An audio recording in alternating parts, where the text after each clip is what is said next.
Beyond the Mic with Sean Dillon.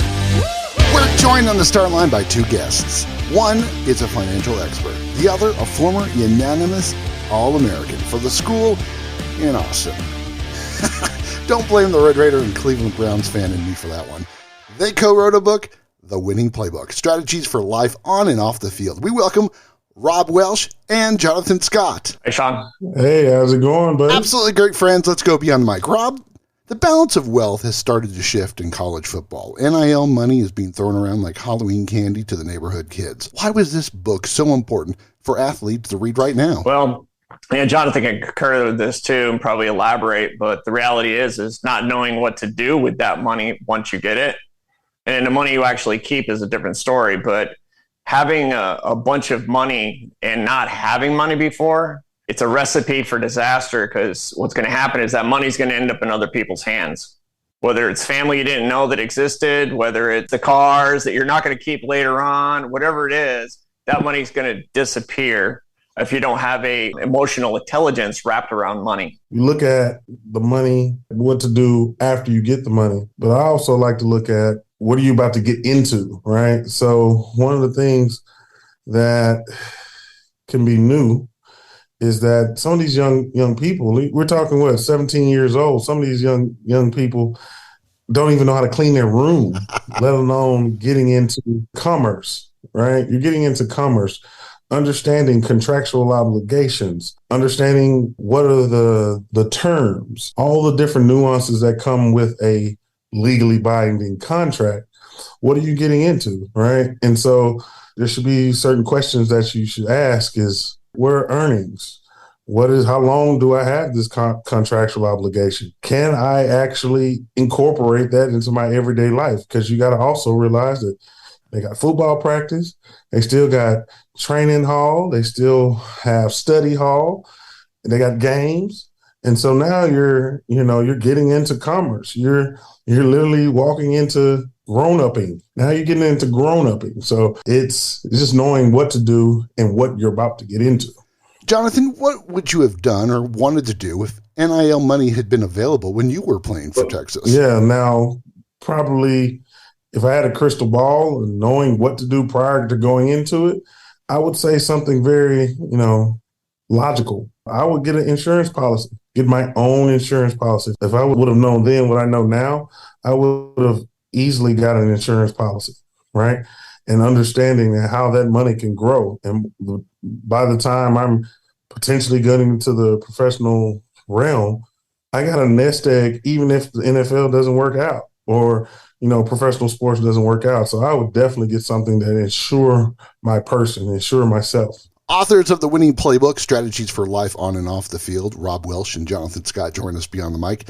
Money man and football coach. How did you two get together for this project? It seems like an unlikely combo. I'll let Jonathan start. I'm usually telling to start, but I'll let Jonathan start. All right, so, not to tell too much of the book because I want you guys to check it out. It's out now. You go to yourwinningplaybook.com. What it really boiled down to is the grace of God. Truthfully, it was a series of paths that I took. I had a series of faith, and it led me to meeting Rob.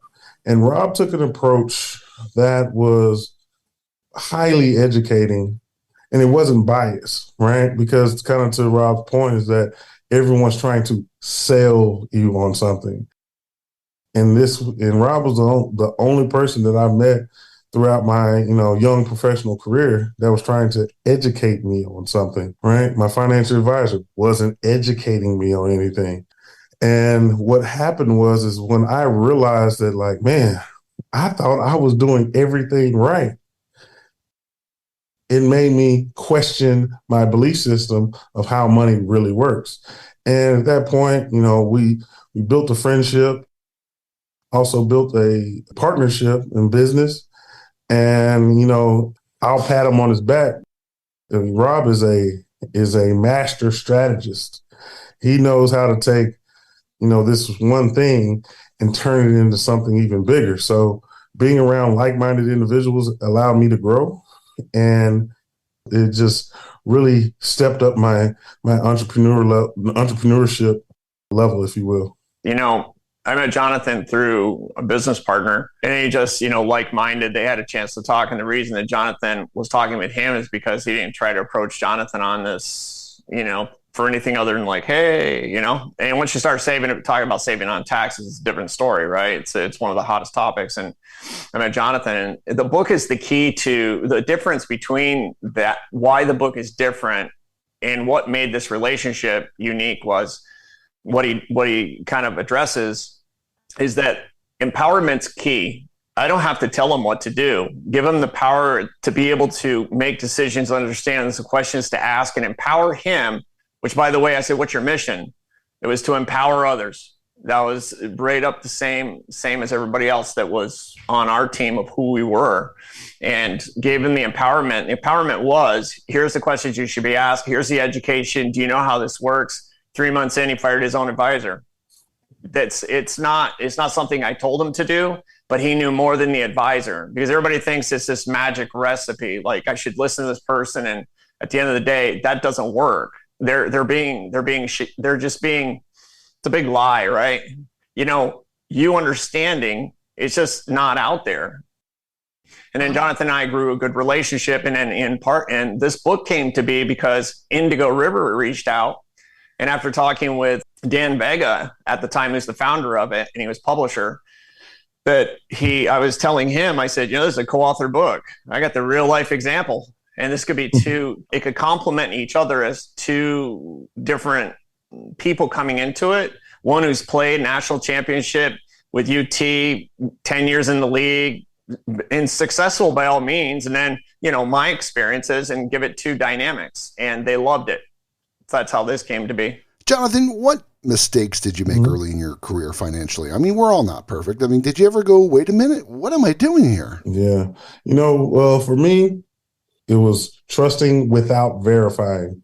That's what it was for me. I was trusting without verifying.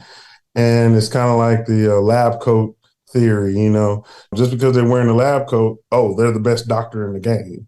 Or, and what happened is that I had faith in myself, but that's a different type of faith when you're dealing with faith in people. Faith in God and faith in people are two different types of faith. And what happened is I just went in blindly, knowing that, like, hey, this person seems knowledgeable. They're saying the right things. I kind of use a demerit system, if you will, when it comes to trust. I give you all the trust in the world. When you're not accountable for something you say, take off 10 points. You don't do something, take off 10 points. You say something negative about someone behind someone's back, take off another 10 points.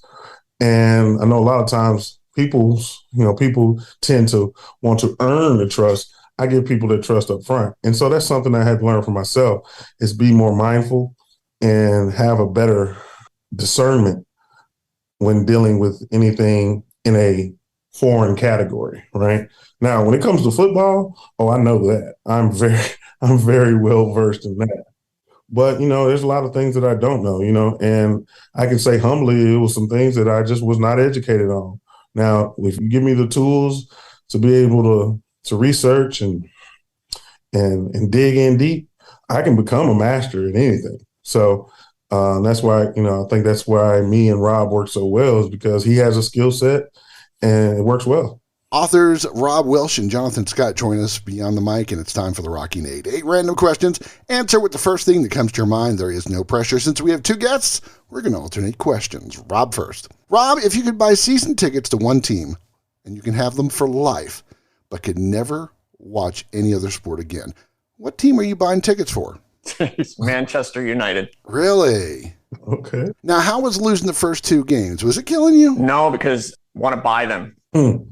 Nice. Turn them around, buy them. Buy low, sell high. You know what? Season tickets. You see the F1. F1. Not having season tickets. It's buy a team in F1 too. Why doesn't that shock you, Jonathan? Because he thinks in abundance. That's the beauty. It's something my father always taught me. He said, son, if you're in a room with 4 idiots, guess what? You'll be the 5th. But son, you be in a room with 4 brilliant people, guess what? You're going to be the 5th. And that's the beauty of Rob, is that he thinks in abundance. He doesn't think in scarcity. And so that's where I want to, that's the environment that I choose to be in. And that's why, this is why this book is this is a manifestation of that. First step. That's just the first step. By the way, Sean, that's not a fantasy, by the way. For what we do, we're tier one in money. You don't become, we're bigger than in private level. We're bigger than Goldman. We're bigger than Morgan. We have every point covered. That is the stuff, creation of capital, all the stuff that we do, and we do for legacy beyond not just our family, but for the community. But we have the capacity. And those right there, we're just getting started. Amen. Amen to that. Jonathan, which moment in your career still stands out to this day? Winning a national championship at the University of Texas. Hands down. Hands down. How good was Vince? He was transformational. He wasn't just a good quarterback who was talented. He did so many things off the field. He gave back to his community. He poured into his teammates. Literally, he was the catalyst for the energy on the football team. Now, mind you, our football team, the year before, when we played in the Rose Bowl, played Michigan, we had more talent then than we had the second year. But Vince is literally, he was a game changer, transformational, man. He's one of those guys that you'll break your leg for him, and he's just a positive guy. Positivity is the only thing that he knows. How many of your teammates do you still talk to this very day? All of them, pretty much all of them. I just talked to my buddy, Big Stud, Casey Studdard. He played in the league a little bit too for the Texans. I talked to him. He has a successful business in Austin, working on his third. We have a great relationship. We bled together. We had a covenant that was thicker than water. Rob, how incongruous is it being a former Marine and a minister? I mean, I've got Marine friends who can drink and swear, and each swear word could mean a different thing, even for the same swear word. Even now, when you've stopped drinking and you're now making money for people. Yeah, that was Rob version 1.2, 1.3, 1.4. It's just the early stage of life. Yes, everybody against everybody's other branch, like Marines are the best, right? And then you kind of get out, everybody serve. But however, I got a heart for the Marines, right? So being a minister I've been married, right? Got out. My wife's from Okinawa. We married 35 years, and I have a 26-year-old. Getting out and, just at one point, growing yourself, and then it just came to the Lord, became saved, and then had a move. We were in San Jose, ended up getting into business in 1998, and the first guy I went to go see on an appointment, we were fellowshipping, and there was this church, and I was just looking for one, and went on a Friday night, and I fell in love with the ministry and the vision of the church, and I decided, and then I ended up becoming a minister on staff at that church. What I say to people is that, former Marine and minister, or former minister on staff at a church, and then I say, what's the deal? I love to help people, but I hate injustice. And I was in the Marine Corps I hate injustice, but I am a minister at heart, and I love helping people. And that combined together, it's a powerful force. Jonathan, you never had that big, awesome contract. Mm-hmm. You lived within your means. But what was the first dinner you went out for after you got your first paycheck? I mean, where did you go and what did you spend? There's got to be that first meal when you went, oh my, it's time to eat. You know what? I don't even remember my first meal, but I do remember the first thing that I purchased was a Rolex Yachtmaster timepiece. I always was just fascinated with Rolex. I was just like, I got to get one, right? Because, my parents taught me to tell time analog, right? And so when everyone's got digital watches, and I'm like, nah, I want to go classic. And I got me a Yachtmaster, and I still have it to this day. And it's actually increasing in value. So that was a good buy. Rob, what excites you about the future, especially the future for you? Just the legacy that we're leaving as a whole. I love the people that I'm surrounded with. There's not a lot that are that close to me, but my family, seeing my son develop and grow, he works for me. And to see him now asking me questions, mentorship level, and to be able to help, give him what I didn't have in relationship to helping him grow. He knows more about capital markets, the bond markets, and just in money, period. And it's a tool that he needs to be able to, understand that. His passion is something else. He follows that. We fund it.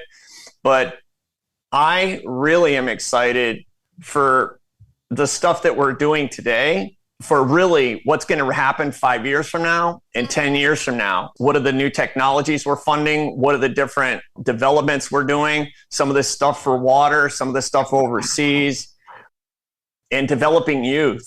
And at one point, I'm excited. Me and Jonathan, we're constantly excited about what we have our hands on, and then getting a tech platform where we can get this information, the copyrighted education system that's within this book alone. That's just one of the things with strategies, putting it on a tech system so it can be delivered on a scale level.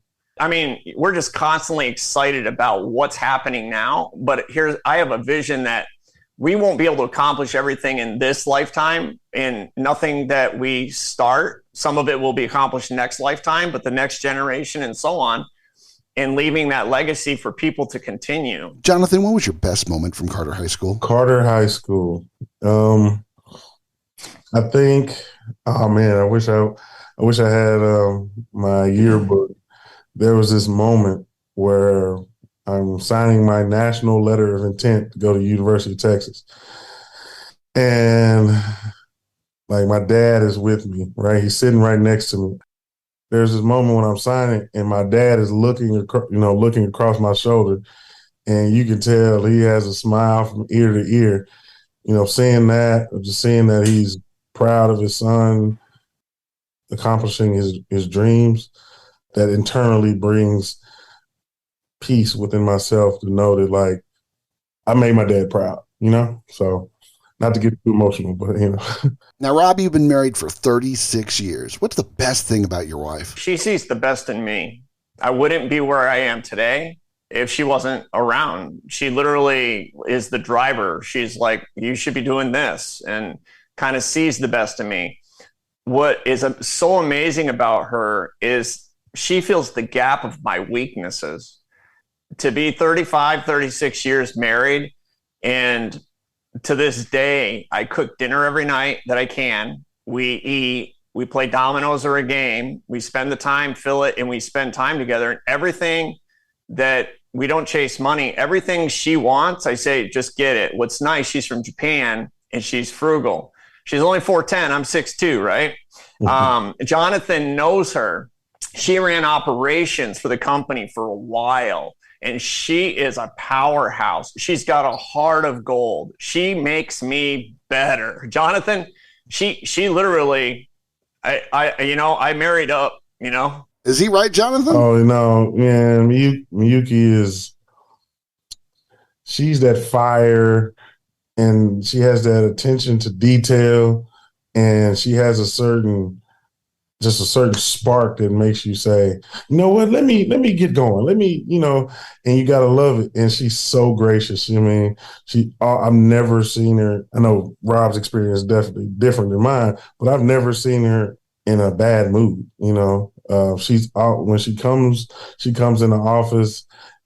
It's just positive energy, she's the greatest. And like I said, she's feisty, she's fiery, and you got to love that, because you need those kind of people in your life that keep you on track. And, as my dad said, keep my foot in your butt. Jonathan, should Texas and Texas A&M be put in the same pod in the SEC or kept apart? Oh, no, we need to bring it back. I mean, I love the good times when we used to beat up on A&M day in and day out. We need to bring that back. My career, and I have two business partners that went to Texas A&M, whatever they call themselves, those Aggies, right?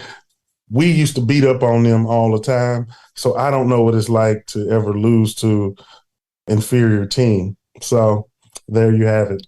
If you're enjoying these conversations, please check out another Beyond the Mic episode to find more actors, artists, and people you need to know. We'd also appreciate a like and subscribe on the Good Pods app. The Winning Playbook, Strategies for Life on and Off the Field is the book. Authors Rob Welsh and Jonathan Scott join us for the back half. Financial freedom is important for both of you, but also mentoring kids. Jonathan, For you, the Cardinals of John Paul II High School, you mentor them as an assistant football coach. Rob, as an advisory board member for the Payne Stewart Kids Golf Foundation.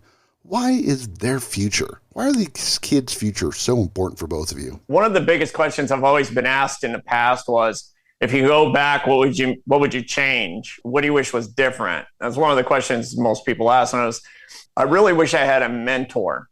My dad was a good man. Didn't get a lot of mentorship in certain areas, like nobody taught business or any of this other stuff. And I appreciate my dad for all that he did. But having a mentor, and it's all about timing too. But being able to pay it forward and be able to see, just young people grow, because at the end of the day, you take a look at golf right now. If they don't continue to feed golf and make it exciting with these 4 to 7 years old, and also too is the dynamics of golf don't allow every demographic to participate. And Payne Stewart Kids Camp Foundation goes across all demographics, and it doesn't need a golf course to do so. And it makes it fun, but it delivers values about character and such as well. I'm excited about that. Whenever, I see a youth and I can mentor them, it's just so rewarding. It really is. It's better than anything else, is being able to mentor and being able to give back. I'm also a board member for the National Psoriasis Foundation because I'm living with psoriasis. One of the things that drives me is being able to see that individual light up when they see a different perspective, right? They, it's something that's self-gratifying to see someone light up when they get it, right? And so we do a lot of initiatives with the NPF. We do a lot of initiatives for kids, done a lot of work with youth, being able to help with, in specifically pediatrics. And then also when it comes to football, is growing young boys into young men, right? Because I am a firm believer that football, the ultimate teacher of life, right? It's the absolute ultimate teacher of life. And, there's so many different nuances of football that can be translated to life. Adversity, right? Teamwork, list goes on. Toughness, mental toughness, physical toughness, trust, decision-making, right? So I owe a lot of homage to the sport of football because it grew me. And at the same time, it's taken me to another tier. Now, being a player, now I'm a coach. People looking at, young people are looking to me for answers. And it's just a joy to be able to be in that ship, being able to give back and see that bing, see the eyes light up because they get it and they're playing at a high level. Now, I've worked most of my days of my life since I was 12. But now we have a generation, instead of go work, it's GoFundMe. How hard is the entitlement generation for the future in your minds? I've met plenty of young people that worked a job for one day at 18 and decided to never work again. And it wasn't because they decided to go home and sit down. And is the generation different? Yeah, definitely different, right? And it's got more tools at its disposal right now. And I see a lot of influencers. I don't know if you've ever been to Neiman Marcus, right? Oh my gosh. You look around and you look at some of the stuff in the price tags of those things. And you see a lot of people that are younger buying it, whether they can afford it or not. I do know that social media has changed how you make money, day trading, being smart about doing stuff, but not being afraid to get your hands dirty, right? How do you sew a button? I mean, I was in the Marine Corps. They teach you got to learn how to sew a button. You've got to learn how to do certain things, and you can't be lazy. There's one thing about working smart, but there's another thing about working lazy. And if you're lazy, it doesn't have any place in society. Being lazy, that doesn't get you anywhere. What I see more of is I see a lack of mindset towards abundance. The education system today is really broken with outdated stuff, and it's meant to keep people in a certain pocket, right? And I believe that's got to change. But is everybody in this generation like that? I don't believe so. I think that if you raise them up as parents, if you can, it's like leadership at a company, right? It's the example that's being set. I want to wish my son to rake pine needles at 3 acres like I had to, right? It's not something I wish on anybody, right? But the reality is does he have tools at his disposal? How to change a tire, how to sew a button, how to fix a doorknob, how to do this. It is very valuable to be able to do that stuff, but not being afraid to work. Hard work is not bad for you. Jonathan wouldn't be where he is today if he didn't learn the values of hard work. Absolutely. The thing that I had to learn was we're different. The generation is different, right? I can do one or two things: complain about the generation, like they're not this or not that, or be a resolution, right? And one of the things that I learned, and I was kind of digging, is this book right here, Tony Dungy, Quiet Strength. And one thing that I learned, from this book, and actually learning from his coaching tree, which was, Lovie Smith, Mike Tomlin, right, is that you can't coach everybody the same, right? You got to meet guys where they are. And one of the things is like, if you can inspire them and challenge their belief system of how it should happen and get them to see like, man, I want to be that, or I want to aspire to be that. Let me change how I approach things. I get entitled kids all the time, right?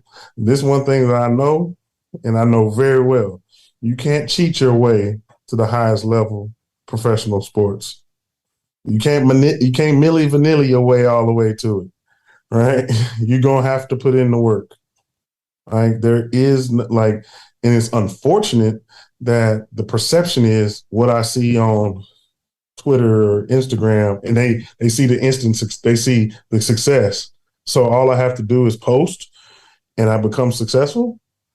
There's a misconception. Yeah. What the young kids, you just got to get them to realize is that Usain Bolt, right?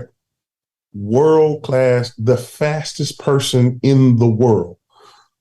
That's that's absolute, like the fastest. There's nobody else faster. You see him run for 9 point whatever seconds, but you didn't see the 2 decades of work to get to that 9 seconds, right? And if you get the young kids to understand, it's like, it's no cheat code. You got to put in the work. And when they buy in, they change their mindset. Then a lot of, hey, this is what it takes to get to that next level. Rob, you co-wrote this book with Jonathan for athletes, but it also could have been used for entrepreneurs. Even with the tech bubble being long in the past, what mistakes have you seen others make? I mean, how should people make it for the future? And it's a good statement, because I was in Silicon Valley until 5.5 years ago, right? Saw what happened after that crash. And then the reality is yes, we originally started writing it for future and pro athletes. And then what we really soon realized was that the content inside of this is applicable for pretty much anybody. Yes, you get there's a flair in there, how to pick an agent, but everything with empowerment and how the questions you should be asking, or here's how things actually work in the money world. Here's how this works. Here's how a budget works. Here's this, right? It's not just money, it's life, it's finding purpose. And how do you identify your purpose? It's one of the biggest things. The biggest mistakes that is not, people, I would say they don't save money, essentially. They get out there spending and they don't have vision. So what is the bigger goal? Discipline. I've got a neighbor. They just put a pool in. They just did this. They just did this. I know what he does for a living. Everything is coming in. They're probably, I would say, maybe 6 flat tires away from bankruptcy at any given point in time, right? That is the truth. I've been educational in money for how many years now? And I see people dumping a bunch of money into a home that they're not going to live there forever. It could be paid off. If they lose their job, they don't get access to the money in their house. Why put extra into it? and use that money that's in your house. Take the equity, pay your house off after the time without paying it to the bank necessarily. It's all of this misinformation, right? I mean, like the generation of the Depression was, don't have debt. But a house being paid off, sitting there, equity in it, makes no sense at all. Utilize that money to make you money. But a lot of people did cash out refis, and because it was hot, and they went and bought jet skis. And they leveraged to the hill, and and when you lose your job, we have a program that's non-institutional. I was just talking to a mortgage guy today, creating a new mortgage product where you don't have to worry about if you lose your job, because we can help to support that with what we do for people that don't have the 100 million, right? People that are in the lower categories, they don't, they have 30,000 maybe, and it's not necessarily our market, but we created it because we had a group ask us to. We didn't know if we're going to keep it 2 years ago, but this thing is flying. It helps. We created this program. We help. We started with the professional football players, and the football players, they get how many checks, Jonathan? 18. And what happens the rest of the season? You get nothing. And here's the thing, those 18 checks, they don't get to keep it all. So you're looking at half or less of your money that's got to last you for the rest of the whole thing. And we stated in the book, the reason I kind of was like, oh my gosh, what's happening in Dallas? Like, and I was like, people have jobs that are playing for the Cowboys. Are you kidding me? What's that all about? So not knowing how money works, or strategies in ways to keep it, or how to save it in particular, and not just give it to the bank at 0.00, whatever it is, right? This whole spend mentality, the biggest mistake is they didn't plan for the future, let's call it, for that emergency time. And, look at the pandemic, how many people lost their jobs? I'm surprised we didn't go into a housing crisis again. Man, Silicon Valley was brutal. Like if you went into Modesto, it was like ghost town. People were gutting houses, stripping in the insides, taking them to sell the stuff. And then they had houses with weeds and everything just lying around. And there's so many distressed properties still around the inner cities. Yeah, so the program, we created a program where professional football players that are actually playing right now can get every check in an off season. They get paid for the entire off season. And then anybody who's out for 24 consecutive months, that's been out for 24 consecutive months, we'll give them access to their retirement funds. Because Jonathan, what age do you get access to your retirement funds? 45, yep. Yeah, and how long do you play? Not till 45. Yeah, that means you got to stay coaching at that level for that long for it to continue too, right? So it's and we started there, and we're moving forward on the rest. How has this book changed both of your lives? What I've noticed how it's changed is that there's this natural leadership position that's been bestowed on me, which is cool. I don't shy away from pressure, because I've been formally trained to understand to deal with pressure. But it's kind of cool because it's like people are asking you, like, say, like now, like I'm a member at a social club, and when people refer to me as Jonathan, they're always like, "Oh, Jonathan, that's the money guy. Like he knows money, right?" And it's like, oh wow. And so I sit down with young people. I sit down with people older than me. I talk to them and kind of see where they are, what they're trying to, what their goals are. And it turns into this deep dive intellectual conversation that has more to do with mindset than it does the actual, the minutia of money. It's how we respond to money. How do you actually build wealth? And what are those components to do that? And pretty much 90% of it has to do with how you think about it, how you perceive it. We talk about the subconscious mind and the conscious mind of how we subconsciously look at money or look at people who misuse money, right? And I mean misuse money in the sense of for negative, for clout, or to be, sought as some, demigod or some, something bigger than what they really are, But at the end of the day, like being in this position is literally one, and I talk about it in the book, is being in this position. I talk about expanding, I ask God to expand my territory. And if people come up to me and ask me about, how to think about things, or that's the territory that I pray for. So it's cool. It's exactly what I expected, having that faith. Rob? Yeah, back to your point real quick, though, is that the book covers a lot of strategy. And one of the things that I pray that it gets out there and really shares, people pick up the book because, we know stuff. And if you take an athlete that's going to keep maybe 40% of their money, that agents can set athletes up with an LLC attached to certain trust structure that owns the LLCs, charge their fees to there, and also NIL money, all the marketing monies. And now there's a different structure that allows them to keep and lower their taxes by 80+%. It allows them to write off certain things you can't do as a W-2. There's ways to initially just, take 30% of what you earn today, reduce your tax liabilities by 30% automatically. There's things that agents could do, but it's not familiar. People are going to CPAs, EAs, trust attorneys, tax attorneys, and nobody's working together, right? The book for me is because I've been in the financial space with strategies in particular, and education and empowerment it makes it easier, for heaven's sakes, right? I mean, I don't know how many conversations I'm having with somebody and they go, and I say, oh, hey, you need to read this book. Or the aspect of being an author. My mom, we went to see her last month in New York, and she's like 78 years old, and she's like so proud that I'm an author. It's this big deal, right? And so I'm like, yeah, okay, whatever. But the reality is that I was on a podcast, I don't know how many years ago. It could have been 5-6 years ago, maybe. I think I just moved to Texas. And it's interesting.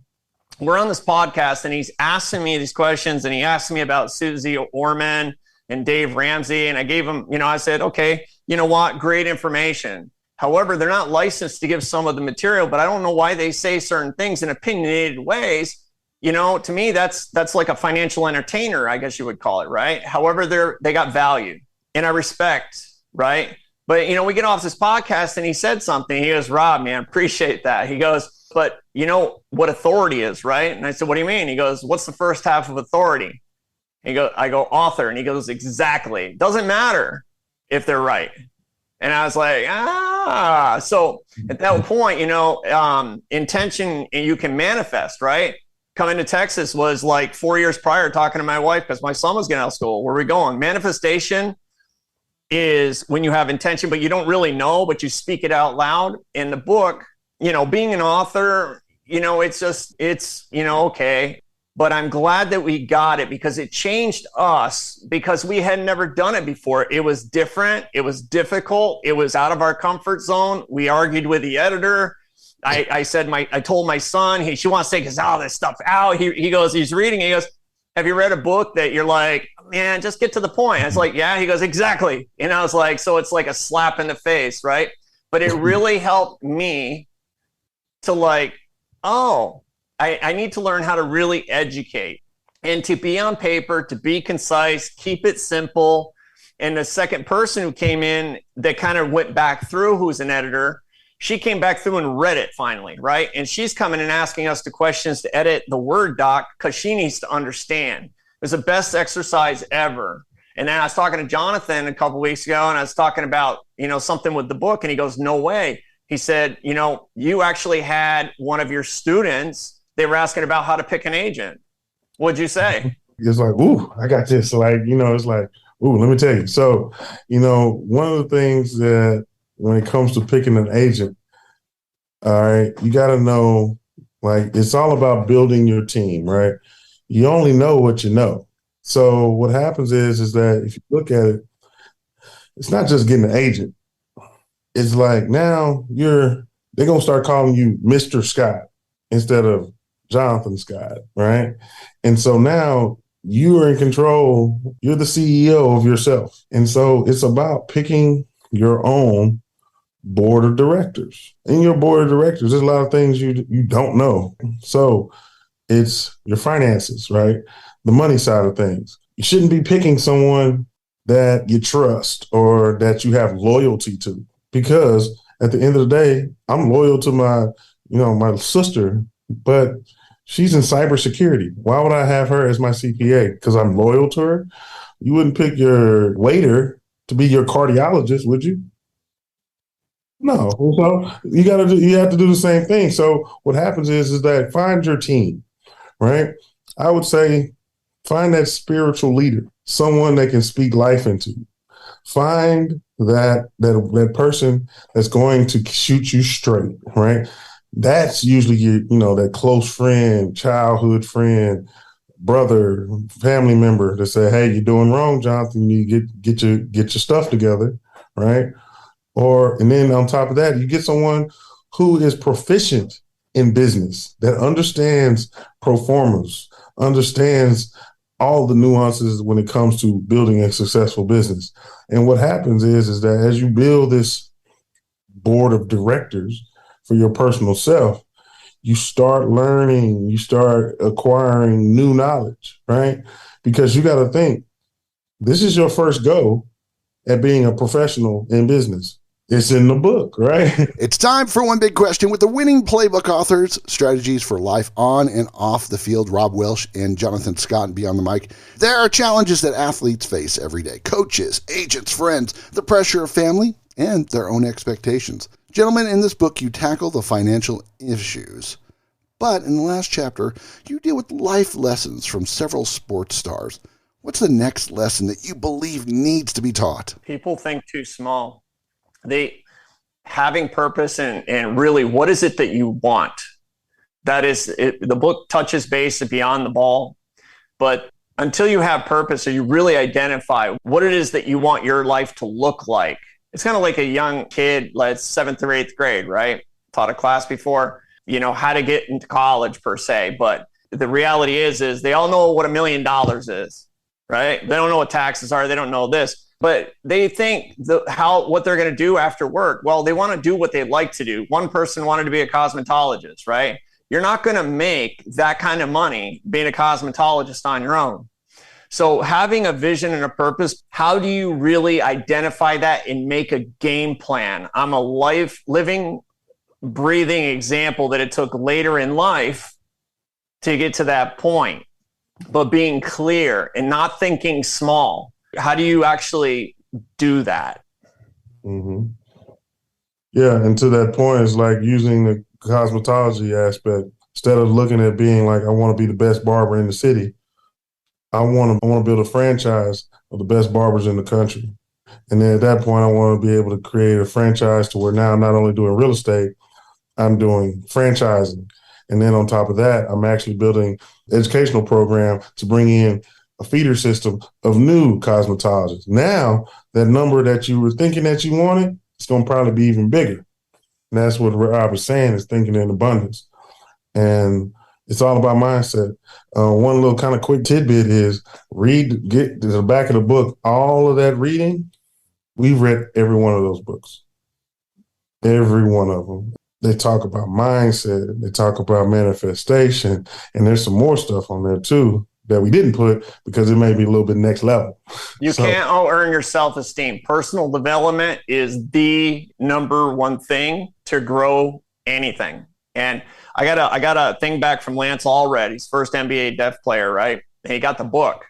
And he said, he gives me this text last night. And he said, Rob, I can't even begin to tell you how much this book would have impacted my life had it been given to me in college before going pro. I'm sad for the younger me, but also incredibly grateful for the wisdom I have gained, which I share fluidly to other upcoming athletes. This book, however, is a Bible. Where can people find you and your book? Okay, yourwinningplaybook.com, but it's sold through all major outlets. Amazon, Barnes & Noble, Target, you name it. They're all sold out right now.